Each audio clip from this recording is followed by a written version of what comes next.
नमस्कार बच्चों, आज जो चैप्टर आपको समझाने वाले हैं उसका नाम है एंडोक्राइन सिस्टम पार्ट 1। ये physiological psychology and health behaviour MA second same का 3 का चैप्टर है।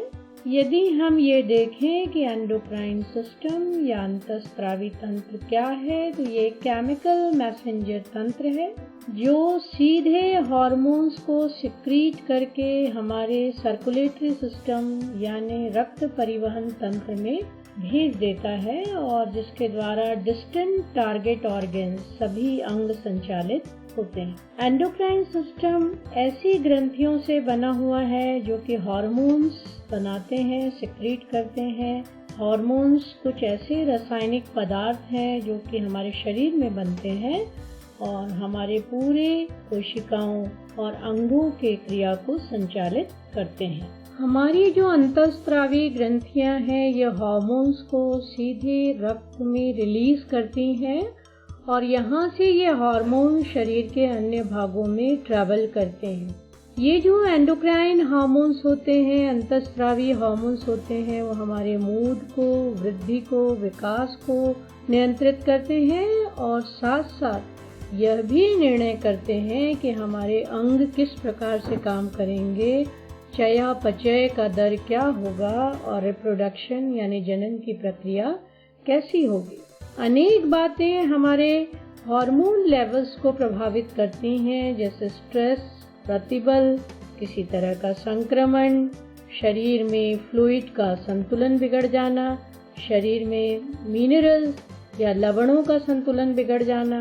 और यह भी देखा गया है कि हार्मोन्स ना ही ज्यादा मात्रा में हो ना ही कम मात्रा में हो, क्योंकि दोनों ही स्थिति में ये हमें हानि पहुंचाते हैं। बच्चों, यदि इस चित्र को आप देखेंगे तो आपको ये ज्ञात होगा कि कितने प्रकार के एंडोक्राइन ग्लैंड्स होते हैं और वो कहाँ कहाँ स्थित होते हैं। आप देख पा रहे हैं कि pineal gland, thyroid gland, parathyroid, adrenal gland, pancreatic islets, ovary, testis जिन्हें हम गोनेड्स कहते हैं। तो इस चित्र में आप ये देख रहे हैं कि सिचुएशन भी आपको पता लग रही है कि कौन सी अंतःस्रावी ग्रंथि कहाँ पर स्थित है और आगे हम देखेंगे कि इनके फंक्शंस क्या क्या हैं। अगर हम हार्मोन्स के कंपोजिशन को देखें, उसकी संरचना को देखें, तो हार्मोन्स केमिकल्स हैं, रासायनिक पदार्थ हैं जो कि हमारे अंतःस्रावी तंत्र के द्वारा बनाए जाते हैं और ये हमारी दैहिक क्रियाओं को प्रभावित करते हैं। हार्मोन्स को हम 4 अलग अलग भागों में बांट सकते हैं। एक हैं अमीनो एसिड्स, दूसरे हैं पॉलीपेप्टाइड्स एंड प्रोटीन्स, तीसरे हैं स्टेरॉइड्स और चौथे हैं इकोसेनॉइड्स। पिट्यूटरी ग्लैंड का अग्रभाग जो हार्मोन्स बनाता है उनके नाम है growth hormone GH, prolactin, thyroid stimulating hormone TSH, adrenocorticotropic hormone ACTH, follicle stimulating hormone FSH, luteinizing hormone LH। Pituitary gland के इंटरमीडिएट लोब में जो हार्मोन बनते हैं उनका नाम है ANB, melanocyte stimulating hormone. Posterior lobe में जो हार्मोन बनता है उनका नाम है ANB, मेलानोसाइट स्टिमुलेटिंग हार्मोन। बच्चों, अब ये जाने कि ग्रोथ हार्मोन्स, वृद्धि हार्मोन्स क्या करते हैं। तो ग्रोथ हार्मोन्स बोन्स, कार्टिलेज और जो कनेक्टिव टिश्यूज होती हैं उनके ग्रोथ को, उनके वृद्धि को गति प्रदान करते हैं। सोमेटोमेडिन्स ऐसे केमिकल्स हैं जो कि लीवर में बनते हैं और ये तब बनते हैं जब लीवर को ग्रोथ हार्मोन से स्टिमुलेशन यानी उत्तेजना मिलती है। हमारी जो स्केलेटल ग्रोथ होती है यानी जो हमारे हड्डियों की वृद्धि होती है वो ग्रोथ हार्मोन के साथ साथ सोमेटोमेडिन्स के द्वारा भी संचालित होती है। ग्रोथ हार्मोन का जो प्रभाव होता है वो प्रोटीन मेटाबॉलिज्म पे भी होता है और मिनरल मेटाबॉलिज्म पर भी होता है। जैसे हम प्रोटीन चयापचय और मिनरल चयापचय कह सकते हैं। ग्रोथ हार्मोन या GH एक प्रोटीन एनाबॉलिक हार्मोन है और अगर हम इसके मिनरल मेटाबॉलिज्म को देखें तो ये कैल्शियम के शोषण को, एब्जॉर्प्शन को बढ़ाता है और साथ साथ सोडियम, पोटेशियम, कैल्शियम और फास्फोरस को किडनी से मूत्र के द्वारा बाहर जाने से रोकता है। अब प्रश्न है कि ग्रोथ हार्मोन का कार्बोहाइड्रेट और फैट मेटाबॉलिज्म पे क्या प्रभाव पड़ता है। तो अगर हम कार्बोहाइड्रेट के चयापचय या मेटाबॉलिज्म को देखें तो ये पाते हैं कि GH यानी ग्रोथ हार्मोन डायबेटोजेनिक है। डायबेटोजेनिक से मतलब क्या है कि यह हाइपरग्लाइसेमिया अर्थात रक्त में शर्करा को बढ़ा देता है। अगर इसका प्रभाव हम फैट मेटाबॉलिज्म पे देखें तो फैट मेटाबॉलिज्म पे इसका कैटाबॉलिक इफेक्ट है, अर्थात ये एडिपोज टिश्यू से फैट्स को मोबिलाइज करता है, गति प्रदान करता है। आगे हम ये देखें कि ग्रोथ हार्मोन कैसे रिलीज होता है। ग्रोथ हार्मोन का रिलीज हाइपोथैलेमस के 2 हार्मोन से नियंत्रित होता है। एक है growth hormone releasing hormone GH/RH और एक है growth hormone inhibiting hormone GH/IH। अब कुछ उद्दीपक ग्रोथ हार्मोन्स के सिक्रेशंस को बढ़ाते हैं क्योंकि ये ग्रोथ हार्मोन रिलीजिंग हार्मोन को स्टिमुलेट करते हैं, जैसे एक्सरसाइज और स्ट्रेस।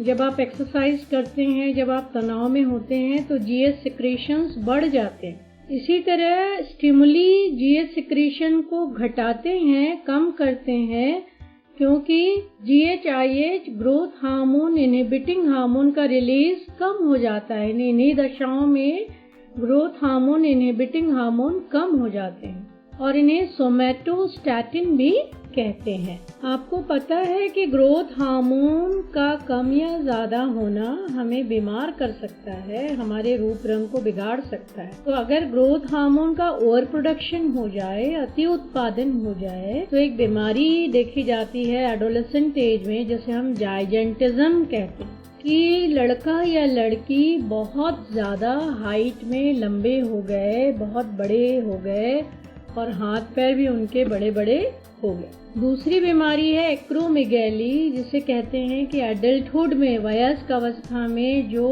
GH के ग्रोथ हार्मोन के ज्यादा बनने से होती है। और इसके विपरीत अगर GH सिक्रीशन, ग्रोथ हार्मोन का सिक्रीशन कम हो जाए तो इंसान ड्वार्फिज्म यानी बौनेपन का शिकार हो सकता है। अग्र पीयूष ग्रंथि यानी एंटीरियर पिट्यूटरी ग्लैंड से एक महत्वपूर्ण हार्मोन जो बनता है उसका नाम है प्रोलैक्टिन। प्रोलैक्टिन मेमरी ग्लैंड्स की क्रियाशीलता को बढ़ाकर ब्रेस्ट मिल्क प्रोडक्शन में सहायता करता है। प्रोलैक्टिन के सिक्रीशन को यानी इसके बनने को कौन कौन सी बातें नियंत्रित करती हैं? तो पहली बात है स्टिमुलेटिंग फैक्टर्स, कि कौन सी ऐसी बातें हैं जो प्रोलैक्टिन को रिलीज करवाती हैं। वे हैं exercise, emotional stress, pregnancy, breast feeding, स्तनपान कराना। दूसरी है कौन से ऐसे कारक हैं जो इसके रिलीज को रोकते हैं।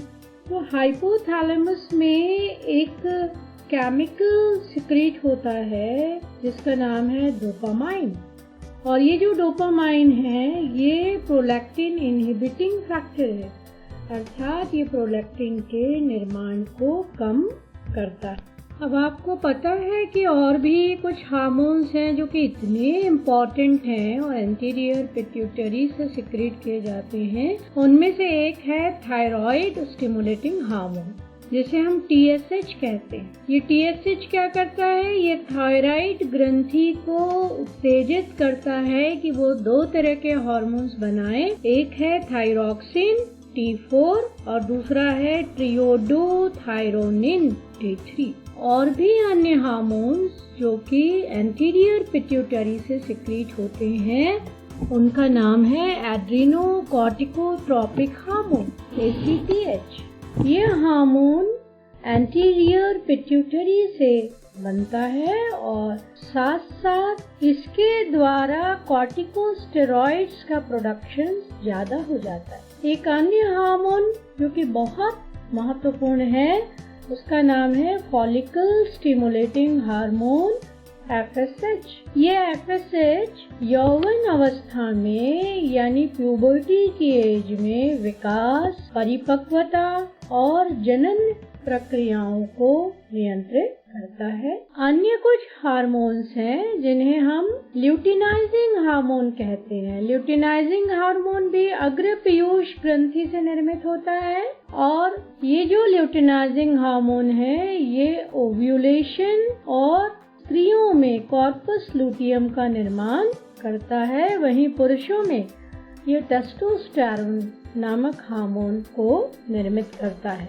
अगर हम पिट्यूटरी ग्रंथि या पीयूष ग्रंथि के इंटरमीडिएट लोब के द्वारा निर्मित हार्मोन का नाम जानना चाहें तो उसका नाम है मेलानोसाइट स्टिमुलेटिंग हार्मोन। और ये जो मेलानोसाइट स्टिमुलेटिंग हार्मोन है ये मेलानिन का निर्माण करता है और ये मेलानिन मेलानोसाइट से निर्मित होते हैं और ये हमारे स्किन और हेयर, हमारी त्वचा और हमारे बालों के रंग से जुड़े होते हैं। अब जो पोस्टीरियर पिट्यूटरी यानी पश्च पीयूष ग्रंथि में जो हार्मोन बनता है उसका नाम है anti diuretic hormone ADH vasopressin. अपने पिछले लेक्चर्स में इसकी चर्चा हमने की थी और ADH जो है शरीर में जल के संतुलन को बनाए रखने में सहायता करता है और साथ साथ ADH डायबिटीज एक ऐसी स्थिति है जिसमें बहुत ज्यादा प्यास लगती है और जो यूरिन होता है वो बहुत ही डाइल्यूटेड यूरिन होता है। पोस्टीरियर पिट्यूटरी से बनने वाला एक और हार्मोन है जिसका नाम है ऑक्सीटोसिन। ऑक्सीटोसिन हार्मोन हाइपोथैलेमस में बनता है और पिट्यूटरी ग्लैंड के पोस्टीरियर लोब में संग्रहित होता है। ऑक्सीटोसिन मैमरी ग्लैंड्स के संकुचन के लिए जिम्मेदार होता है और साथ साथ गर्भाशय के संकुचन में भी इसकी भूमिका महत्वपूर्ण होती है। इस लेक्चर में इतना ही। एंडोक्राइन ग्लैंड्स का दूसरा भाग हम शीघ्र लेकर आपके समक्ष प्रस्तुत होंगे। धन्यवाद।